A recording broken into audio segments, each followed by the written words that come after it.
First, the dairy array holds string. We use a for of loop in showDairy function to iterate through it and log each item. It's a simple modern way to loop over arrays.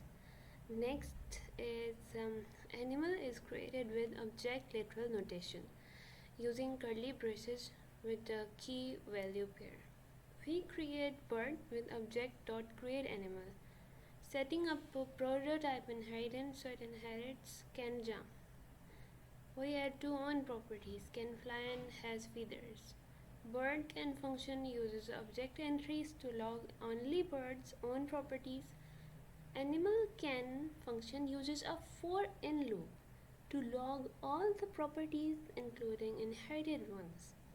This shows array iteration, object notation and prototypal inheritance in JavaScript.